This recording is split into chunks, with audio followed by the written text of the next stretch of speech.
মুফতি সৈয়দ মোহাম্মদ ফয়জুল করিমকে বরিশালের city mayor ঘোষণার দাবিতে গণ অবস্থান কর্মসূচি পালিত হয়েছে। ফয়জুল করিম ইসলামী আন্দোলন বাংলাদেশের সিনিয়র নায়েবে আমির। এছাড়া অনেকের কাছে তিনি শায়েখে চরমোনাই হিসেবেও পরিচিত। বৃহস্পতিবার ইসলামী আন্দোলনের নেতাকর্মীরা বিক্ষোভ নিয়ে বরিশালের জেলা ও দায়রা জজ আদালত প্রাঙ্গণে গণ অবস্থান নেন। এরপর ফয়জুল করিমকে মেয়র ঘোষণার দাবিতে বিক্ষোভ করেন তারা। তাদের দাবি, গত সিটি কর্পোরেশন নির্বাচনে ব্যাপক কারচুপির মাধ্যমে শেখ হাসিনার ফুফাতো ভাই আবুল খায়ের আবদুল্লাহকে মেয়র ঘোষণা করা হয় বরিশাল সিটির। নির্বাচনে বিপুল ভোটের মাধ্যমে ফয়জুল করিম মেয়র নির্বাচিত হয়েছিলেন দাবি করে তাকে মেয়র ঘোষণার আহ্বান জানান বিক্ষোভকারীরা। বরিশালের এই ঘটনাকে কেন্দ্র করে আবারও নতুনভাবে আলোচনায় এসেছে চরমোনাই। বরিশাল জেলার একটি এলাকার নাম চরমোনাই। এই এলাকা মূলত ইসলামী আন্দোলন বাংলাদেশের রাজনৈতিক ও ধর্মীয় সংগঠনের কেন্দ্রস্থল হিসেবে পরিচিত। আর এই এলাকার নাম থেকেই চরমোনাই নামটি পরিচিতি পেয়েছে।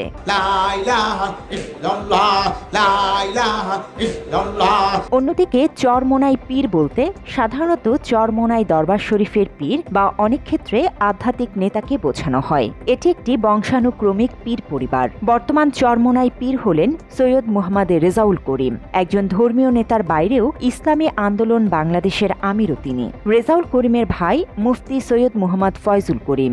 ধর্মীয় বয়ানের দিক থেকে তারা দুই ভাইই অধিক পরিচিত। চরমোনাই দরবার মূলত একটি ধর্মীয় আধ্যাত্মিক কেন্দ্র। ইসলামী শিক্ষা দেওয়ার কথা বলে বহু আগ থেকেই জনপ্রিয় চরমোনাই। তবে অনেকেই মনে করেন বিগত সরকারের সময়ে মুজিব ও আওয়ামী লীগের বন্দনা করে নিজেদের বিতর্কিত করেছে চরমোনাই। কেউ যদি বলেন শেখ সাহেব নাস্তিক কমিউনিস্ট, আমি বলবো তুই মিথ্যা বলছো, সে একজন মুসলমান। এছাড়া একটি নির্দিষ্ট মার্কায় ভোট দেওয়ার আহ্বান করে এর আগে শায়েখে চরমোনাই ফয়জুল করিম বলেন, ওই মার্কায় ভোট দিলে ভোট পাবে আল্লাহর নবী। তার এই বক্তব্য নিয়ে চারপাশে শুরু হয় ব্যাপক সমালোচনা। আজকে আপনি যদি হাত পাখা পুর্তিকে ভোট দেন তাহলে ভোটটা পাবে আল্লাহর নবী।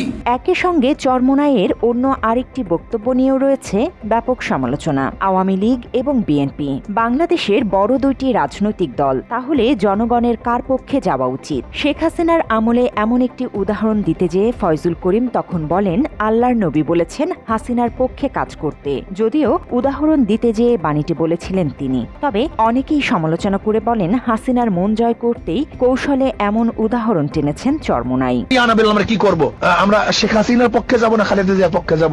আল্লাহ নবী বলতেন, যা তাহলে কি করবে, যেহেতু বড় দুইটা দল, তোরা সবাই শেখ হাসিনার পক্ষে যা। পাশাপাশি আওয়ামী লীগের শাসনামলে সুযোগ বুঝে দেশের প্রায় সব শ্রেণী শেখ মুজিবের প্রশংসা করে রাষ্ট্রীয় কিংবা সামাজিকভাবে বাগিয়ে নিতেন নানা সুবিধা। দেশের সচেতন মহল মনে করেন এই তালিকার বাইরে নয় চরমোনাই, কারণ ধর্মীয় আলোচনার মঞ্চে মাঝে মধ্যেই মুজিব বন্দনায় মেতে উঠতেন তারা। সাধারণ মানুষের মতো ধর্মীয় আলোচনার মঞ্চে ইসলামের নামে মুজিব বন্দনায় মেতে ওঠা কোনো ধর্মীয় প্রচার হতে পারে না। আমি নিয়ে এসেছি দলিল, অসমাপ্ত আত্মজীবনী শেখ মুজিবুর রহমানের।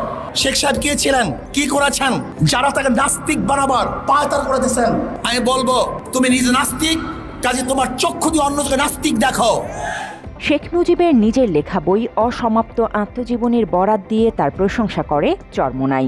একই সঙ্গে মুজিবের দুই কন্যা শেখ হাসিনা এবং শেখ রেহানা বইটি সম্পাদনা করেছেন বলেও জানান মুফতি সৈয়দ মোহাম্মদ ফয়জুল করিম। তিনি যে সময়ে হাসিনা এবং তার বোনের বরাত দেন তার কয়েক বছর আগে থেকেই দেশের মানুষের ওপর নানা জুলুম আর নির্যাতন চালিয়ে ততদিনে ফ্যাসিস্ট তকমা জুটেছে হাসিনার নামের পূর্বে। এই অবস্থায় তাদের সম্পাদিত বইয়ের বরাত দেয়ায় ক্ষিপ্ত হয় সাধারণ মানুষ। তাদের দাবি, মুজিবের বই অতি রঞ্জিত এবং অনেক ক্ষেত্রেই একপাক্ষিক। তাই ওই বইয়ের সব তথ্যই যে ঠিক আছে এমন বিশ্বাস নেই তাদের। ফলে একই সঙ্গে ইসলামিক আলোচনায় মুজিব বন্দনা এবং ওই বইয়ের বিশ্বস্ততা দুটি বিষয়েই প্রশ্ন তোলেন তারা। এটা হলো আমাদের বর্তমান মাননীয় প্রধানমন্ত্রী, তিনি সম্পাদনা করেছেন।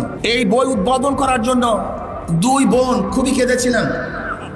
জেলখানায় বসে তিনি এই বই লিখেছিলেন। মাত্র 30% টাকায় জমির মালিক হয়ে নতুন বাংলাদেশের গড়ে তোলার স্বপ্ন দেখা বাংলা বসতি।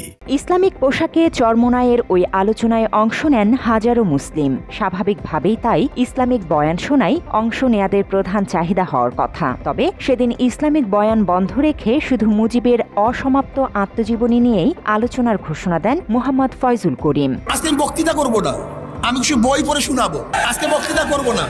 জাহেল এবং মূর্খদেরকে শোনাবো যে সে কি ছিলেন। আলোচনায় অসমাপ্ত আত্মজীবনী বইয়ের বরাত দিয়ে চরমোনাই ফয়জুল করিম বলেন, জেলখানায় থাকতে 5 ওয়াক্ত নামাজ আদায় করতেন মুজিব। এই বইয়ের মধ্যে তিনি বলছেন, আমি যখন জেলখানায় ছিলাম তখন 5 ওয়াক্ত নামাজ আমি ঠিকমতো পড়তাম। ধর্মনিরপেক্ষ ব্যক্তি হিসেবেই মুজিবকে বেশি চেনেন সাধারণ মানুষ। তবে শেখ মুজিবের প্রশংসা করতে যেয়ে তাকে ইসলামিক নেতা হিসেবে উল্লেখ করেন চরমোনাই। শেখ সাহেব তিনি 5 ওয়াক্ত নামাজ পড়তেন, আমি সেইটা আপনাকে দেখাচ্ছি। তিনি একজন মুসলিম লিডার ছিলেন। এছাড়া আলোচনায় মুজিবের কয়েক প্রজন্মের উদাহরণ দিয়ে চরমোনাই বলেন, মুজিবের পূর্বপুরুষরা ধর্ম প্রচারের জন্য এসেছিলেন ওই এলাকায়। চরমোনাইয়ের বলা এই ইতিহাস নিয়েও বিভ্রান্তি আছে সাধারণ মানুষের মধ্যে। তার বলা ইতিহাসের প্রকৃত সত্যতা নিয়েও প্রশ্ন তোলেন অনেকে। শেখ সাহেবের উত্তরসূরিরা একজন ধর্ম প্রচারক ছিলেন, ইরাক থেকে এসেছেন ধর্ম প্রচার করার জন্য। সেই সঙ্গে তিনি আরও বলেন, যারা মুজিবকে নাস্তিক বলে তারা মিথ্যাবাদী। শেখ সাহেবের বাবা একজন দাড়িওয়ালা টুপিওয়ালা, তার দাদা একজন দিনদার, তার পূর্বপুরুষ সবাই মুসলমান। কাজে কেউ যদি বলেন শেখ সাহেব নাস্তিক কমিউনিস্ট, আমি বলবো তুই মিথ্যা বলছো, সে একজন মুসলমান। বিভিন্ন সময়ে আওয়ামী লীগের প্রশংসা করে বেড়ানো চরমোনাই আক্রমণের শিকার হয়ে কখনো আবার আওয়ামী লীগের বিরোধিতা করেও বক্তব্য দিয়েছে। কি তর্ক বিতর্ক ফট করে দেখে আমাকে ঘুষি দেওয়া শুরু করছে। আমি কিসের নিজের অ্যাসাল্ট, আমি আমার নিজের লোকদেরকে থামাবার চেষ্টা করতেছি। এই সরকারকে পতন না ঘটিয়ে আমি মরি আর বাঁচি, আসছি একদিন মরবো একদিন। চরমোনাইয়ের এসব কর্মকাণ্ডের কারণে অনেক সময়ই তাদের সমালোচনায় লিপ্ত হয়েছে সাধারণ মানুষ।